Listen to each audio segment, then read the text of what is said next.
கோபிநாத் மாதிரியான ஒருத்தர் எல்லாம் நீங்க முடக்கி ஒரு குட்டி வட்டத்துக்குள்ள எல்லாம் போடவே முடியாது. அவர்லாம் பயங்கர பலமான ஆள். ஏன்னா அவர் பலம்னு நான் சொல்றது சிந்தனையில. அவர் கொடுக்குற சில தக்லைட்ஸ் எல்லாம் பாத்தீங்கன்னா பயங்கரமா இருக்கும். உலகம் சார்ந்த இல்ல உலகளாவிய இடத்துல எடுத்துட்டு இந்த நாட்டுல அவ்வளவு பெருசா வளர்ந்துட்டாங்க, இல்ல இன்னொரு நாட்டுல வளர்ந்துட்டாங்கன்னு சொல்றதுக்கும் உங்களுக்கு தரவுகள் இல்ல இந்தியாவிலேயே தமிழ்நாடு இல்லாத மற்ற மாநிலங்கள் இப்படி எல்லாம் வளர்ந்துட்டாங்கன்னு சொல்றதுக்கும் உங்களுக்கு தரவுகள் இல்ல.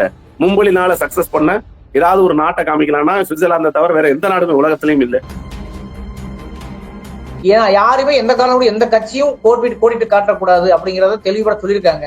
சொல்லியும் இப்ப இது இப்படி தடுத்து நிறுத்தப்பட்டிருக்கிறது. கோபிநாத் அவர்கள் வெளியேற்றப்படுவதற்கான வாய்ப்பு இருக்கா? அவருக்கான ஒரு நெருக்கடியாவது எடுத்துக்கலாமா? கோபிநாதனை பத்தி ஒரு கேள்வி கேட்டீங்க. ஒருவேளை அவரு இங்க இருந்து நீக்கப்படுவாரா, அவர் அழுத்தம் கொடுக்கப்படுமான்னு. என்னன்னா இது ஒரு கார்பரேட் கம்பெனி. அந்த கார்பரேட் கம்பெனி கைமாறிச்சுன்னு இப்ப நீங்க சொன்னீங்க ஒரு தரவுல.